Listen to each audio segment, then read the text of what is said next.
So first, let me introduce the panel. So starting from the end, we have Daryl Andrews. Daryl is the designer of a bunch of games, including Sagrada, Kodama 3D, which is currently on Kickstarter. Is that correct? Yeah. Again, maybe we'll talk about that. Bosk and others.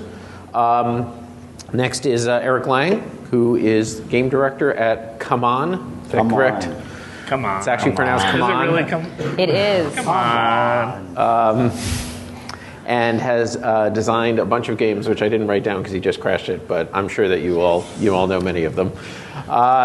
What's your new one that's coming out that I've seen that you've been showing around here? Trudvang, but it's not out yet. You on? Now you're on. Now. Trudvang, but it's not out yet. Okay. Next is Erica Bouyouris, who has also worked on Kodama 3D and Bosk and the Ghostbusters card game and other projects as well. We have Adrian Adamescu with Sagrada, Artifact Stack, Sinister 6, which I see they brought a lovely demonstration copy of today, and other games as well. And last but not least, we have Michael Guigliano, who worked on the Batman. I didn't write down the entire title. You want to do the whole title? The whole thing? Yeah, do the whole thing. Batman, the animated series, Gotham City, Under Siege. There you go. The board game. The board game. Yeah, The board game. He gets paid per letter. And there's an expansion coming out, so there's going to be an extra colon and another clause Couple added to extra that, which he co-designed with Richard Launius. Wow. Some He feedback. is ever present. Yes. Is this thing? Maybe this thing is Power of on. the Force. No, this one's off. Okay. So let's start. Start on the end there with Daryl. So, why do you do co-designs versus solo designs? What do you see as the advantage of working as a team? Yeah, I try to do co-design more than solo design. I find the person I work with, first of all, like creating together, you're going to make a different game and a different story instead of. It's weird. I don't know. Are we like too It's close? you. We're sitting too close to each other. We just sit too close. That might be the problem because mics don't like each other. No, I find wow. How about we turn off when it's not our turn? That works. Probably. Dealio. Ooh, so quiet without feedback.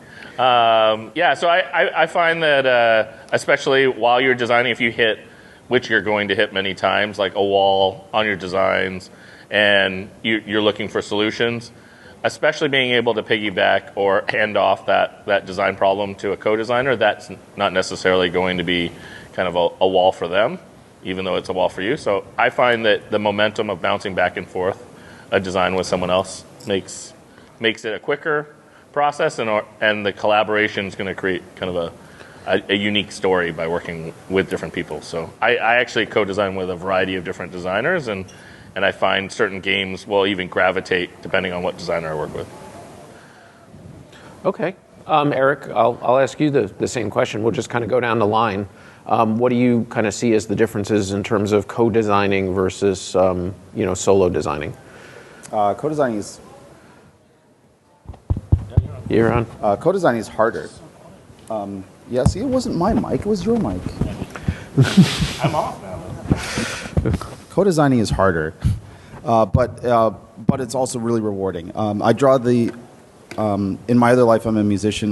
There's a lot of parallels that I draw in this case. To me, it's all about chemistry, and it's literally like this. It's literally like the difference between solo artist versus band, and the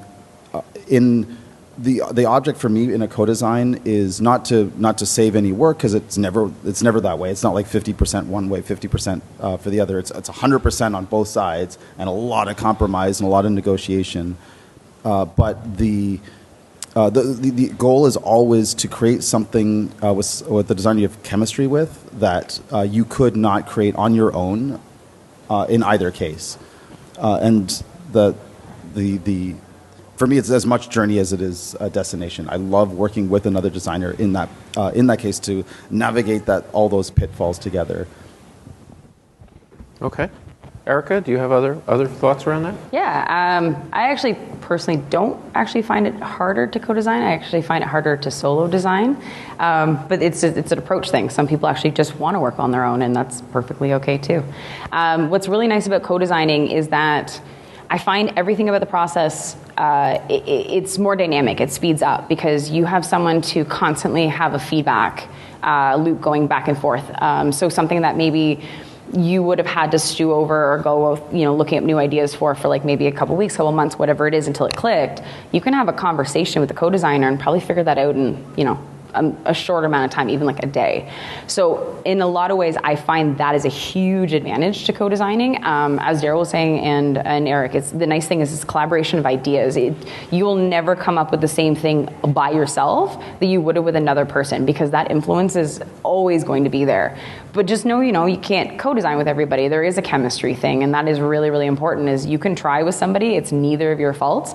You just don't have the same approach. Is ideally when you're co-designing with somebody, you're both combining your strengths, but occasionally if you don't have that chemistry, you're not getting that from each other, and it's perfectly okay if that happens too sometimes. So Adrian, how do you, Eric and Erica both talked about chemistry. I mean, how do you identify, who you're going to have chemistry with? Do you think it's just somebody that you're friends with, that you get along well with, or do you look for specific talents in different areas? Well, the only person I co-design... Oh, is your mic? It's on. You're okay. Try a little higher there.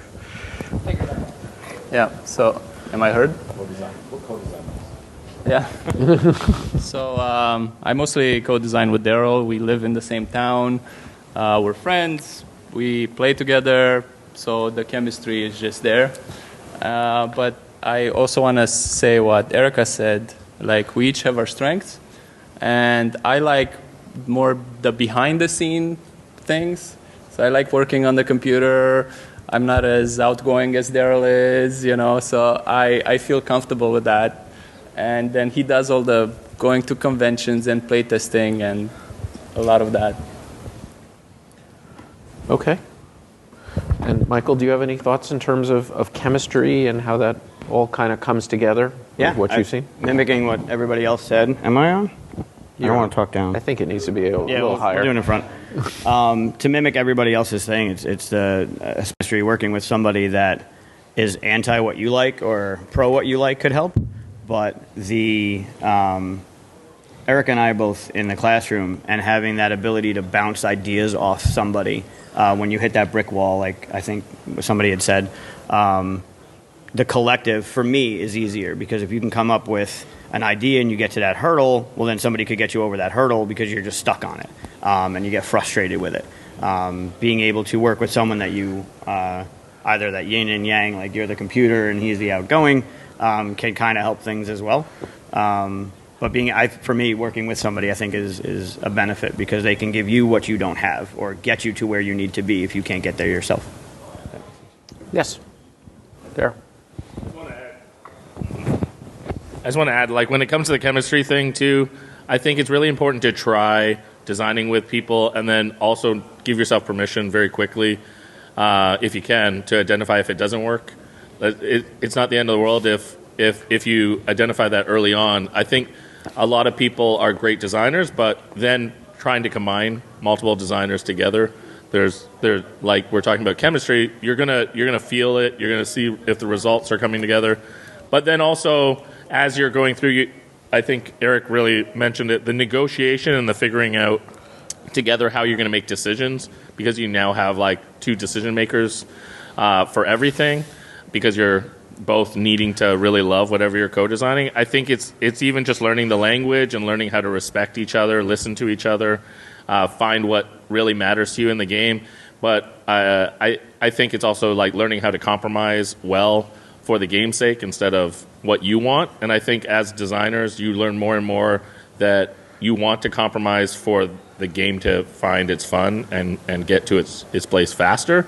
And so some people have mentioned like that you can get there faster, but for others that's a slow process to negotiate and discuss and figure all that out. And if it's slowing you down, it might not be the best way to go. Or it might be the person that you're trying to work with. So I think it's really important to also just give yourself permission early on and try to, have the guts to say, this isn't working, and be okay with that. That's not an insult to the other person. It's just that means that chemistry is not necessarily working.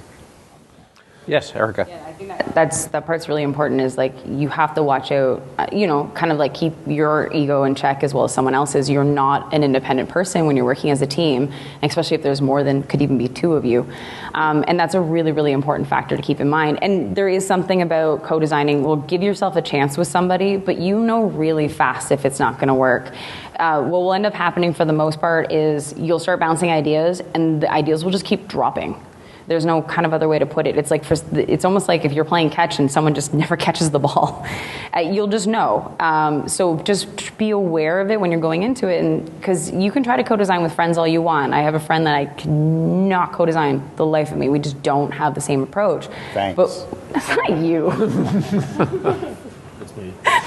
Yeah, it's the guy I make games with. It's important to say like to yourself, it's like this just isn't working. It's like just be honest about it, because either that maybe something else will work with you guys, maybe it's just a genre thing, but just know you can't work with everybody, and that's absolutely okay. Yes, Eric. So we're in school. So of course we're talking about chemistry, and the reason why chemistry matters so much is the negotiation process. It's really tough, and it's not. There's no formula. There's no way to. There's no handbook or checklist for how to negotiate. But at the end of the day, what matters is you have to make a game that both of you love, and no two designers are the same. No two designers have the same approach, and not even the same. Not even no two designers have the same KPIs for a game. Right? They generally want different things, and you can't, we're going to talk a lot about compromise, I'm sure, but you can't compromise too much, because the more you compromise, the more chance you have of falling out of love with your game. That's okay, but I work a lot with designers who I don't agree with in a lot of ways, right? Who we have very different tastes in games and very different approaches in games, and that, it's a music analogy here, but that friction actually sparks a lot of really, really great, really great micro deliverables. Right, we'll come up with something super fast at the beginning, and then we'll argue forever, for months about and push and pull against each other. But what we're aiming at, and at that point, you end up developing sort of an alpha beta dynamic, and not even for the whole game, but even for different parts of the game, right? You'll end up like, you know what? You're really, really good at component design. You take the lead on the components, and you're the tiebreaker on where we disagree. I'm really good at narrative, so I will do the narrative, and if you can, of course, help, but I'm the tiebreaker.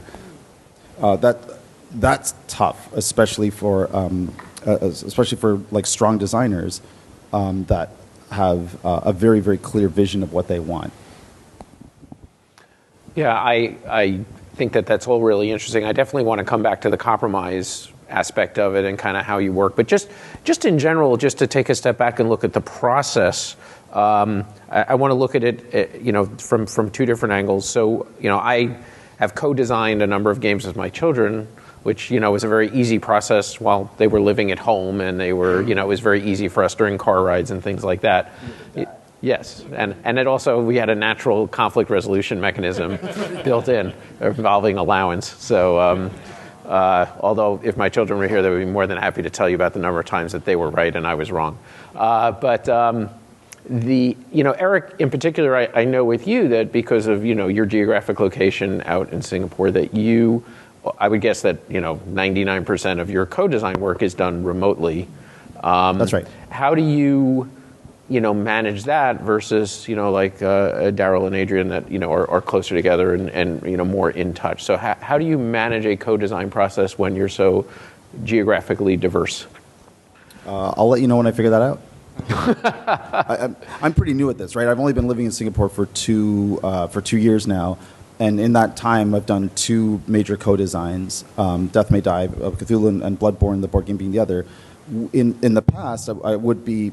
I've always designed with people over Skype or Zoom or teleconferencing. So, like with French designers specifically, we do a lot of big brainstorm sessions by telecommute, and that's almost the same as being at the same table. And however, I generally work with more seasoned designers that way. We both know that there's a lot of load that we have to do almost redundantly. So we will often, like, great case, Rob Davio and I, when we were doing Death May Die, we both would we'd come together, we'd pitch a lot of ideas together, but we would as quickly as possible try to come to something playable. And then each of us would mock up a prototype on our own, see what we come up with individually, playtest it with our own group, and then come together and see how close we got. That's a good test I use because if the idea is transferable between the two of us, then it's something that's going to be rather intuitive for others. But that's what I'm talking about, that it takes a lot of work. It's not, it is literally two people doing making a game by themselves and then coming together and meshing it into something bigger than the sum of its parts. Okay. That's tough. Michael, when you were working with Richard on the Batman game, were you, I'm not sure where you're physically located, but were you geographically close to where he is? No. Okay, so how did you manage kind of that process? So almost the opposite. We did it strictly through email. He's in the Carolinas. I'm in New York, central New York. Okay. We actually worked a little bit on it here a couple years ago.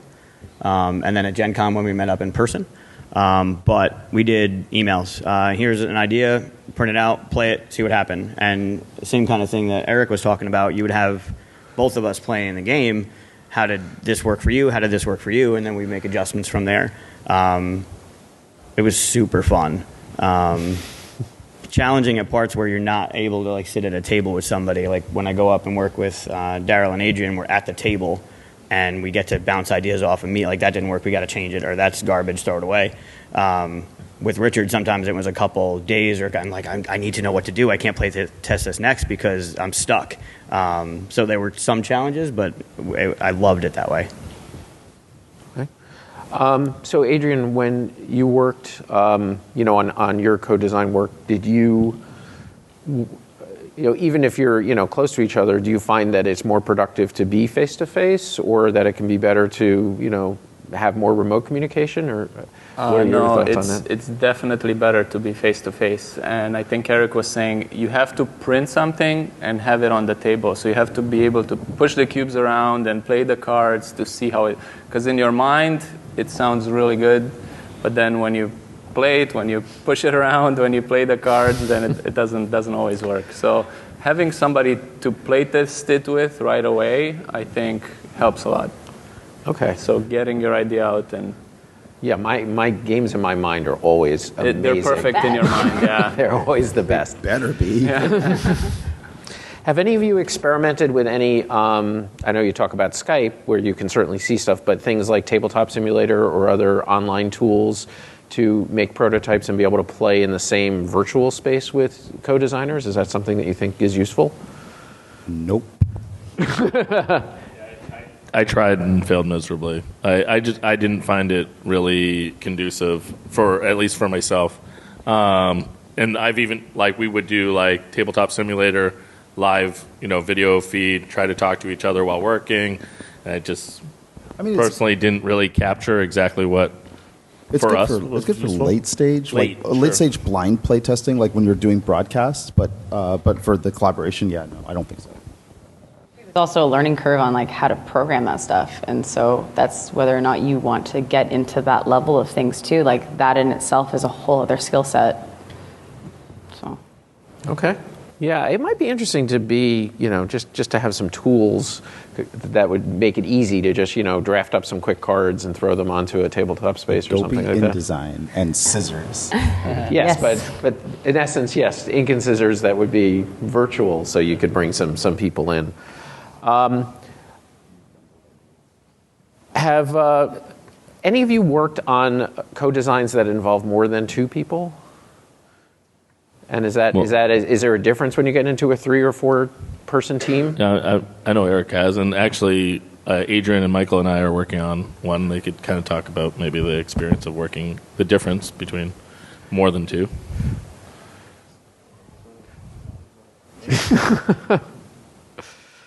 It's horrible. Every minute of it with them is absolutely horrible. No, it's even... Huh? Air it out. That's it. We're done. No, it's even. He said he wanted entertainment. So. Yeah. Let's go. What was that ring idea we were talking about?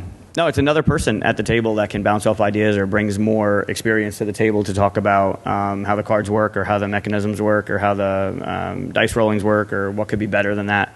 It's been a great experience, and I'm not just saying that because they're here. But I think it could get challenging with more people because then you have more hands in the pot. But I'm excited about it. Do you find it's like there's a tiebreaker now because there's 3 of you? Because with 2, you could very easily divide down the line and be like, I'm right. No, if there's a third person, is that the tiebreaker? It's always Daryl. It's always Daryl. Well, let's Loudest voice in the room. Yeah, let's talk about conflict resolution. I mean, it's come up a couple of different times. So, like Adrian, from your perspective, how do you, have you been in situations where you really come to loggerheads and you are, at an impasse and can't come up with something? How do you, how do you get over those bumps where person A wants to go one direction and the other person wants to go somewhere else? Yeah, there are conflicts because we have different opinions, but I think it builds up. He pushes one way, I push one way, and it sends the game in a direction that it's better, I think. So. Okay. I mean, I'll add to it. For example, so my wife is actually a therapist, a psychotherapist, and I think another analogy, like the rock band scenario, chemistry, we've been talking about things like that. I think you have to learn how to fight well, like any good relationship. And so, like, I have 6 kind of collaborative behaviors that you want to focus on while you're co-designing. So, like, for instance, willingness, openness, validation, respect, humility, and mutuality. I think there's, like, when you're co-designing, there's a level of mutual vulnerability. And so when you fight well and you learn how to, like, respect each other, then if you're fighting over something, at the end of the day, it's the game that matters. And so as you're kind of pushing through that, you want to be self-reflective of what of yourself are you pushing versus what's for the game's sake. And so for us, a lot of the result comes in, or kind of the who's right is through the playtest. So we might fight through something and then make a choice, but then at the end of the day, it needs to be validated through the player experience. And if the players then echo your assumption or your choice, otherwise, then you go back to the other idea when you're kind of at those impasses or those forks in the road. Yes. Way. I find a lot of time when there's conflict like that, one of 2 things is most likely going to happen. Either you find a way to blend the ideas and you come up with a way where somehow they actually come together. If that's not possible, it's kind of what Daryl's saying, you have to actually try both and you're going to see which one feels right. You can argue all you want, but you don't know until you played it. And you have to be willing to sometimes say, yes, it can add time to something, and that's something you have to be careful about, because obviously you can't try like every iteration, especially if you're under a time crunch. But sometimes you just have to say, we need to know what both of these feel like on the table before we can make this decision anyway. And what if they both suck? Yeah, and I will certainly echo that from my experience, with designing with the kids was, whenever we ran into a huge conflict, that was always, let's just play test. The play test 95% of the time gave us the answer as to whether something was going to work or not work, and really guided us in the direction.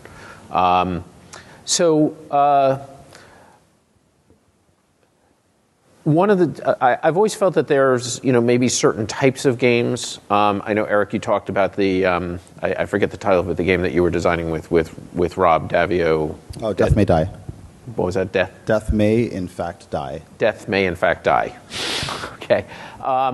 And as I recall, when I was seeing that's kind of more scenario-based, and it's kind of mission-based, and I know, Michael, I assume that the Batman game was also kind of, mission scenario-based to a certain extent. Are there certain types of games like those that are more amenable to a team approach that makes it easier and you just divvy up, you take these missions or whatever, or is it, always kind of equally challenging and you collaborate on the missions as well? Actually, I think there's a little bit of a paradox there. Actually, it's the games that feel like, so there are games that look on the surface, like especially very high content games or heavy content games. They feel like, yeah, of course, it would be they would be better because you can just distribute the workload.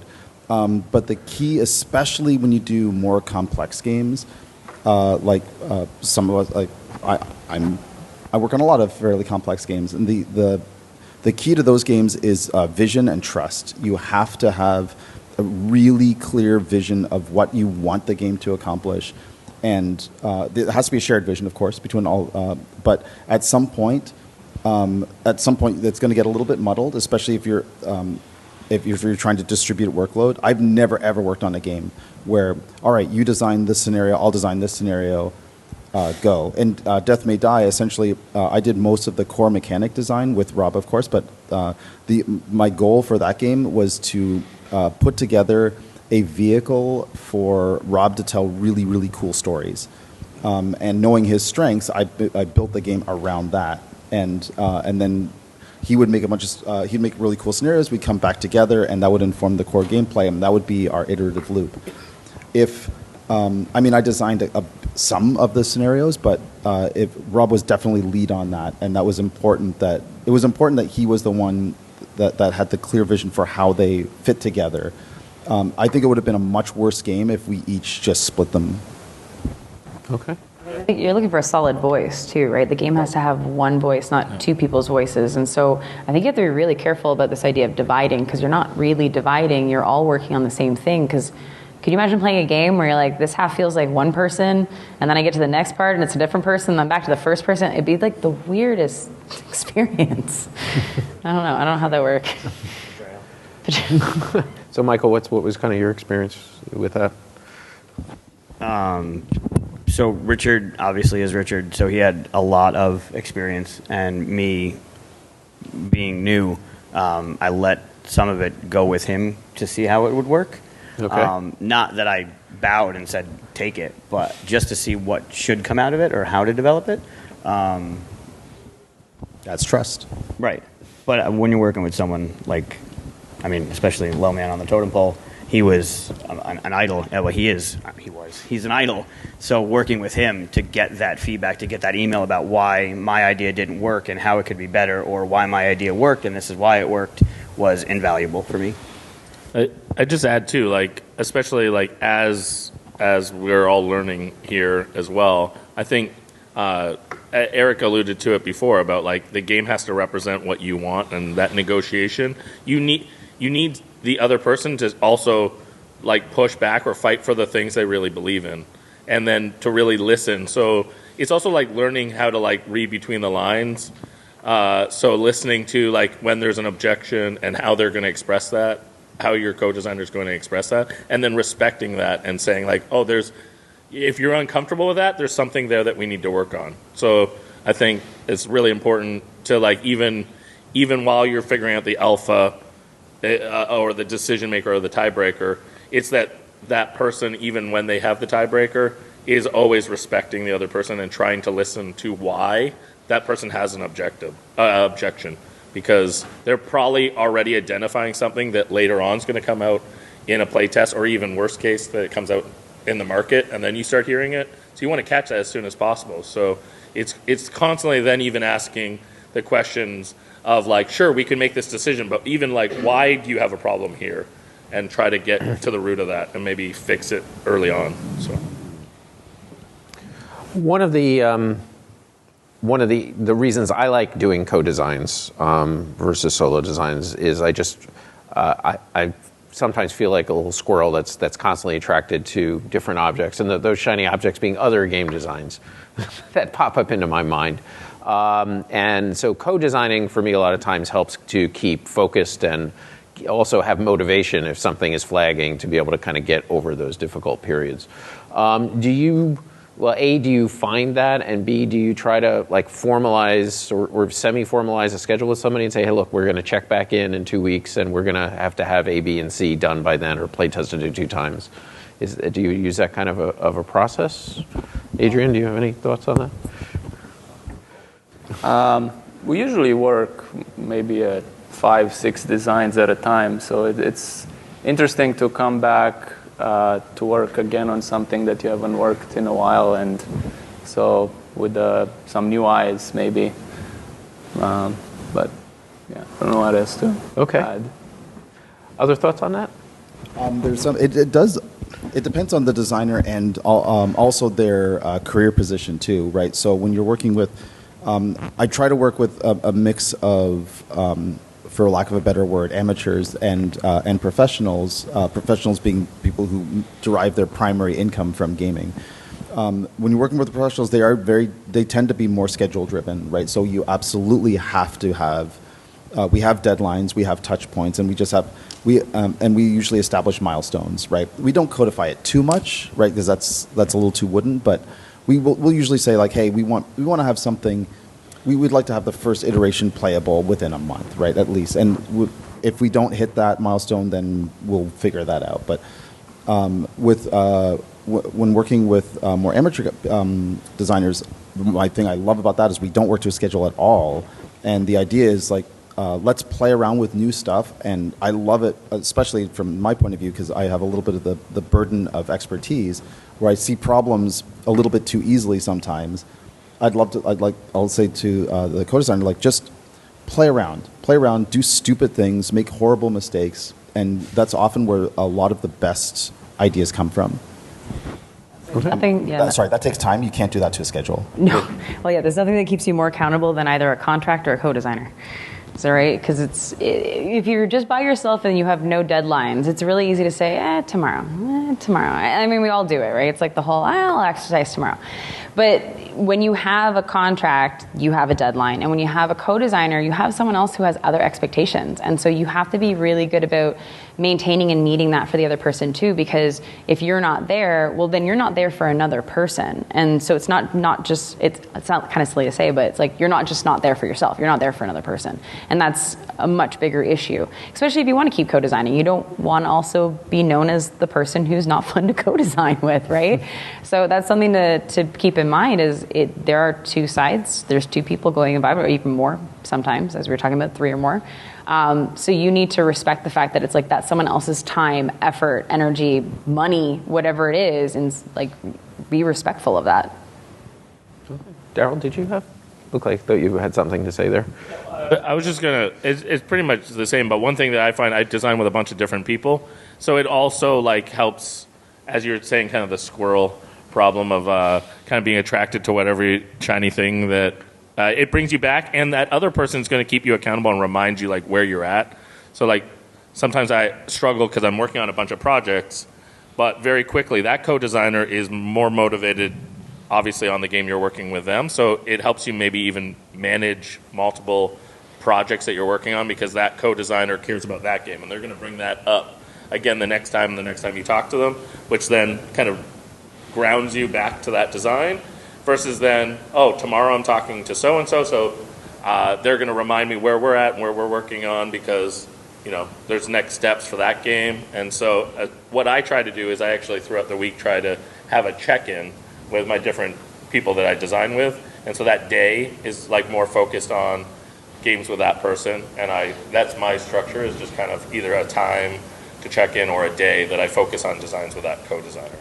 Also, sometimes weekends. So, for example, Erica lives in Toronto, and I live in a city that's an hour or so outside of Toronto. We'll even designate some weekends, especially on the front end of like brainstorming and coming up with game ideas. And we'll do a whole weekend where we'll go to the one city or the other, spend the weekend working on design ideas, drum some stuff up, and then space out the work now that we have to do after you have those initial ideas, where we can then pass the game back and forth or both be working on things apart from each other. Okay, so what I'd like to do now is open it up to questions from the crowd. I have a microphone here. I will actually come down. Yeah. So do we have any questions? Okay.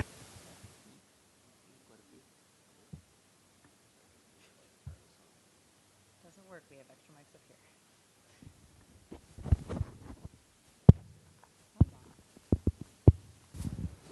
All right. Hi, thanks for being here today. My name's John Barrows. I'm an amateur designer, just starting to get to the point where I'm interested in trying to get my games published. And I've always worked independently, but I'm interested and intrigued by the idea of working with a co-designer. And I'm just curious what advice you would have to someone who's just kind of getting started in the process and how to find people when you haven't established yourself as a published designer, how do you start that process? I find the best co-designs are birthed between two designers or two or more designers. It's possible to have have a game that you've been working on for years and then have somebody come in to check you or to work with you to fix it. I've seen it work. I'm sure some of you guys have done it too. But I find that those games there's a lot of inertia and there's a lot of baggage behind it. And if you are not used to co-designing, it's very difficult to navigate. When you're birthing an idea together with another designer, it's organic and natural, and you automatically both feel ownership of it. After that, honestly, in my opinion, don't overthink it. Let it flow and just and learn the process yourself. There's no handbook. There's no checklist. Every single partnership is completely different. Just to echo as well, the idea of bringing someone in late in the process. So I'll share this story because we laugh about it now, but I have a co-designer who's not here, a newer designer, Sylvain Plante, and he makes incredible prototypes. And so that is his strong suit. That's what he loves to do. And he comes up with a game with it. And usually our process now is I join in and he describes that I hack it to death. And so usually it started somewhere, and especially the prototype becomes he's so attached to this new thing. And it took a while for us to build a relationship of him being okay with me changing it so much. But now we kind of have a process, and I joke about which new thing do I get to murder, but what kind of Eric's talking about is we basically had to hack it down so then it was an organic growth again back together, and so if someone's not involved early on, that's going to be kind of the nature of the process. That's not necessarily a bad thing because it hopefully evolves to be even a better game, and he actually can speed up some of the process for me because I'll be like, hey, what about this? And he's like, oh, I already tried that. So we can actually even kind of navigate some of the places that I won't waste time because he's already done that. But then we kind of have to try kind of exercising it down. The other thing that I would say is, as Eric was saying, learning on your own. But I think also you can just kind of piggyback or join along someone else. So for instance, in Canada, we have this great group called the Game Artists of Canada, GAC, which does not sound attractive or nice. But one of the things was, for me, what I got to experience was there's two designers, Sen Fong Lim and Jay Cormier, and they were local designers that were willing to mentor and kind of help guide me through, navigate some of this world. I still had to figure it out on my own, but they could answer some questions. They could encourage when you hit some of those spots. And Sen, actually, with Erica and a few other people, do a thing called Meeple Syrup, and I'd give that a plug as a source to hear really good material. They invite guests on sometimes and ask them about their journey and their experience, so you can gain some information and experience there. But also, Jay did for me a huge thing in that some of his meetings that he'd go to pitch, I just went as a wingman. And all I did was most of the time just be a third player if they needed to experience a little bit, clean up while he's talking, start setting up the next game. And all those little things made his meetings better. So I was adding a little value for him, but I was also just a fly on the wall that met a person and saw how it went. And I think you can find opportunities where maybe after you have a relationship, because for a while I was just a playtester, but you can find people that will kind of encourage you to see kind of behind the scenes, and that was a real big help for me. Yeah, I think it's finding the people in your community. Again, we have this weird juxtaposition around the Toronto area where we have a ton of designers, but no publishers or other things like that, so we all come to you. But knowing that, finding those designer nights, those meetups, if there's a playtesting group, like when Eric lived in Toronto, he had regular playtesting groups that were scheduled. There's a lot of those things that do exist if you go to look for them, and then that's how you start to find who are the other designers, which ones do I like, which ones do I click with, do we have similar ideas, do we start talking about these ideas? And the minute you have an idea that the two of you start running with, there's a co-designer right there. Right? And so it's kind of building up that. But you're going to have to network a bit to find the right people, because it's not just hey, there's a person in the front row, want to co-design? Like, it might not work, right? You're like, well, hopefully, but you got to kind of work to know your neighbors in your own way a little bit. And it was really helpful because, as Daryl's saying, there might be people out there with tons of expertise that they're like, hey, did you know this? Did you know this? Did you know this? Why don't you come with me to this? And it's a great way to get into everything. It's a bit of a steep learning curve, I will say that. Like, I jumped in like crazy feet first without even realizing it. And so you got to run. But if you're willing to do it, then it's kind of like, oh, okay, like this, everything's progressing. Everything moves pretty quickly if you're willing to put the time in, right? And meet people and talk to them. Excellent, thank you. Next question? Oh, Emerson? Oh. My name's Jason Hyde. I just have, I kind of only work on something as like a little pet idea for fun. But what would you end up saying is one of your mistakes or failures that you had early on that you wouldn't like to kind of warn future game designers about so that they don't make those same pitfalls and kind of advance things further for everyone? Well, I'm going to warn you about this, but you're going to make the mistake anyway. That's fine. I think you should. This is the cautionary tale portion of the panel. That my first advice is always make mistakes. You got to make mistakes. We're generally experiential learners. You can hear all the ethereal wisdom as you want from here, but until you get your butt kicked yourself in the field, you're not really going to internalize it. So here's one. Misidentifying the alpha-beta relationship in a game. So to be clear, in every game, and this is my opinion, not everybody may even share this, but I've noticed this to be true in every design relationship I have. There's no such thing as perfect compromise. There's no such thing as perfect 50-50. Somebody's got to be a tiebreaker, and there's always room for reasonable disagreement in every part of a game that you'll work on.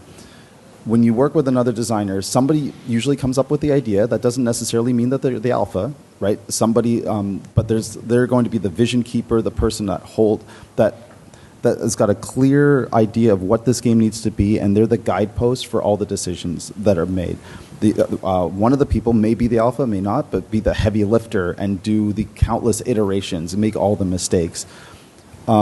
I've found, and this is not always true, but at the beginning, everybody will say, well, yeah, of course I'm the heavy lifter, I'll do all the work, or yeah, of course I got all the great ideas. When you actually sit down at a table and with somebody to co-design, it's really easy to misidentify which one of you is going to be fit in which role, and both of you try to do the same role. And that's hard, right? Especially if both of you think that you're heavy lifters and you do a whole bunch of work and then you come together and you find out that you don't like the work that each other's done. And then you have to spend a lot of time navigating how to express your dislike of their work, right? It's tough. It's a hard one. I've made that mistake. I still make that mistake, and I hope you make it too. It's a really valuable mistake. Okay. Any other cautionary tales? I think that could be a whole other panel, is designers discussing things that went wrong. So yes, we have a question. My name is Emerson Matsuchi. My question is, if you can co-design with anyone past or present, who would that be? You can go as far back as like Socrates or Genghis Khan. Socrates would really want to make me Before we get to that question, actually, Emerson. So for those of you that don't know Emerson, he's the designer of Spectre Ops and Century, Spice Road, and stuff like that. So you have not done a co-design. Am I correct with that? That is correct. So is there a reason why you have not? Are you asking us to co-design with you? Name the time, name the place. No, I'm a terrible person. I've actually tried. You're a terrible person. Okay, that's the pull quote from the panel. I should have completed that sentence. I am a terrible person to co-design with. I've actually attempted to. There have been people I've wanted to co-design with, but there's so much of the design process I internalize. So I'm usually a guy that just sits at a table, just stares at a screen, and that's my whole design process. So I lack a lot of the communication process that you guys have been discussing. So in that regard, it's very difficult for me to co-design. Okay. Okay, so going back to the question then, so Going back to would you want to this design is the with? Sid Saxon worship segment of the panel. Those of you who don't know Sid Saxon, none of us would be here without his influence. He designed Acquire, Bazaar, Can't Stop, a gamut of games, which is anybody who's interested in design, definitely read that book. Oh, that's right. And Andy had the most diverse worldly game collection of anybody, as far as I think to this day. Oh yeah, absolutely. He had games from like he's as his career, as his post-game career, he used to go out to just different countries and collect games. Yeah, he had about 10,000 games in his collection, and actually, when he passed away, it all went up for auction. And I was That's right. lucky enough to go to that auction. I was there for both days, and it was complete insanity. But that's a whole other story that we don't have time for now. I just acquired like 10 games from his collection. You just acquired? Acquired. That's good. I can't stop And collecting. inside, there's a notation, and he cross-references every game that he has with journal entries. And you can now go online and see when he talked about or was working on There's like writing playing in the that game, learning from that game, and such. It's incredible. So why Sid Saxon? So Sid Saxon was designing games in an era where there was no such thing as the common design technology we have today, where the average player did not understand what area control meant or hidden unit deployment meant. Like none of that lexicon did not exist at all. So he invented all of that out of Gossamer.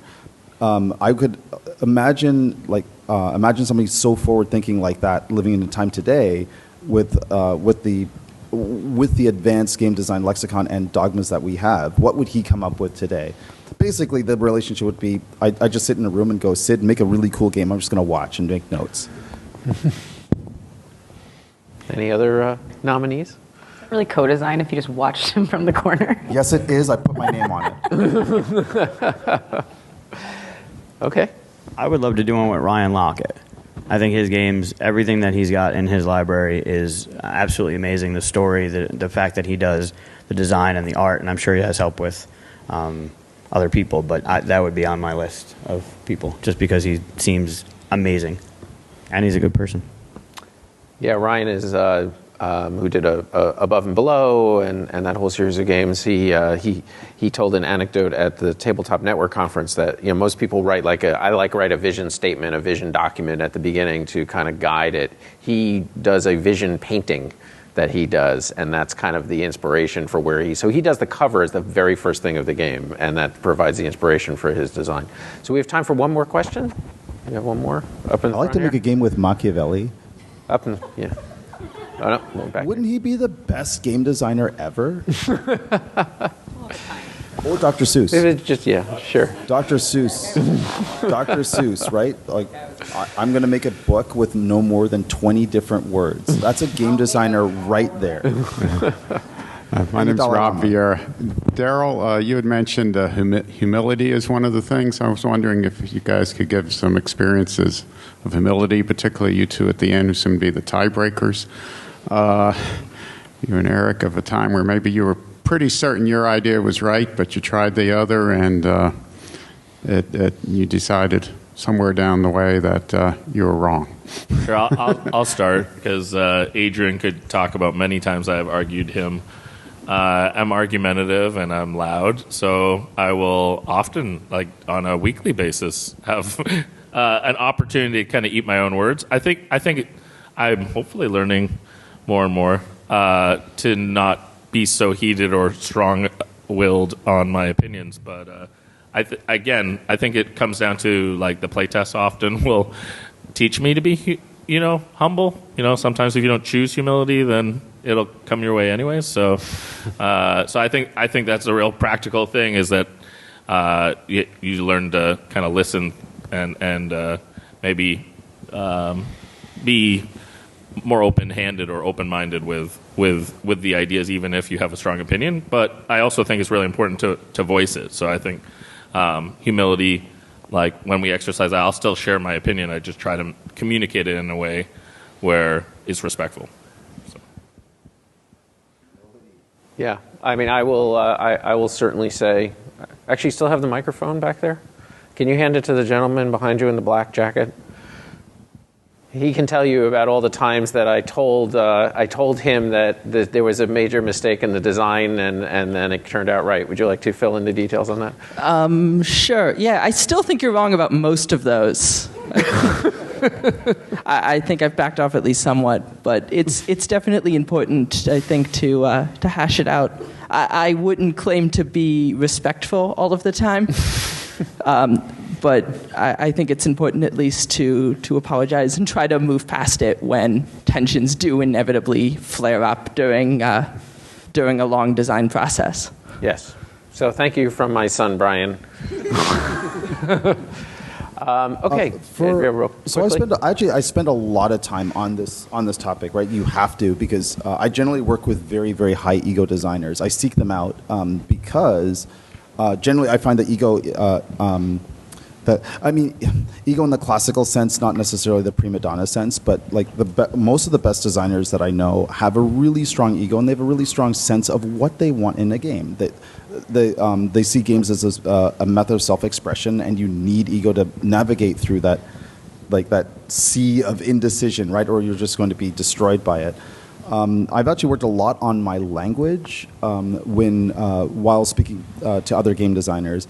I'm very excitable, and I get really excited about stuff. Rob Davio does a very good impression of me. Asked him to do it at a panel one day. He does me better than me, actually. But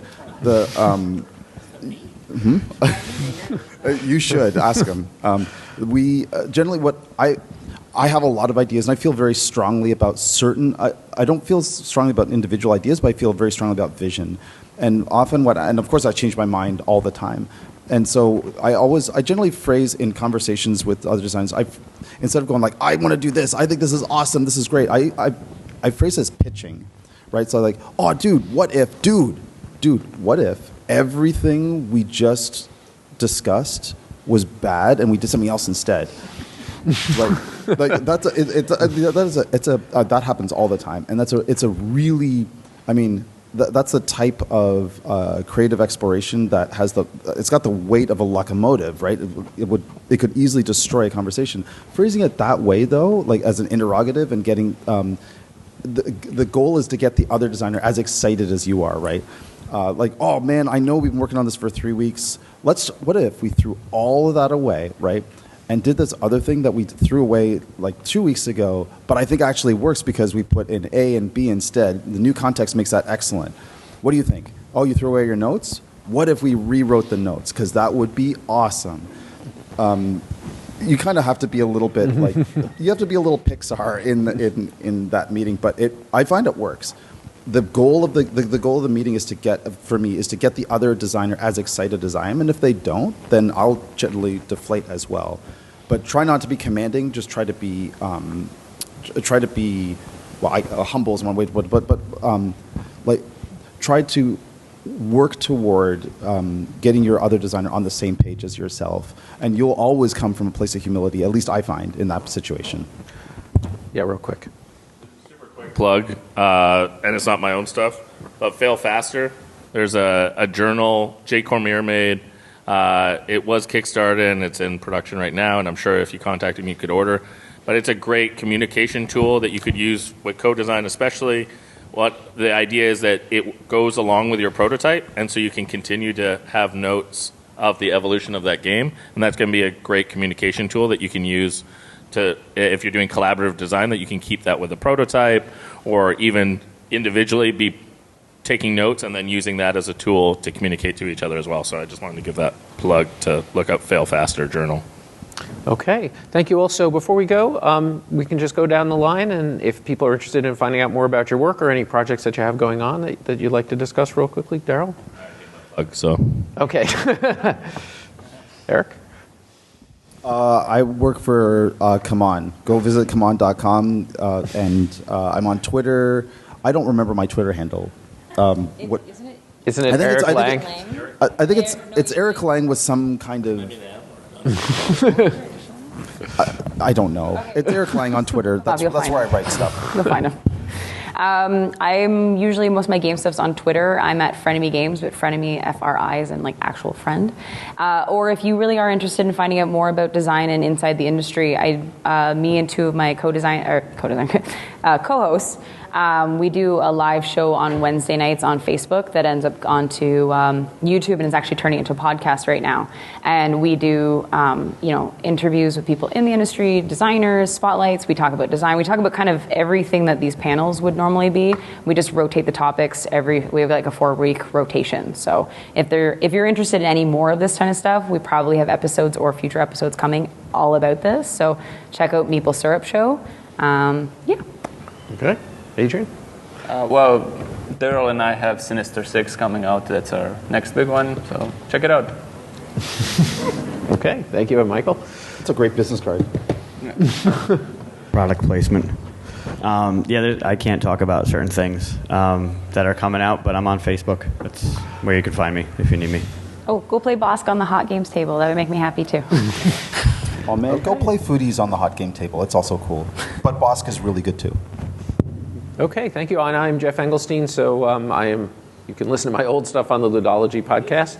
And I have a new book just came out called Building Blocks of Tabletop Game Design. So if you're interested in game design, I hope that you check that out.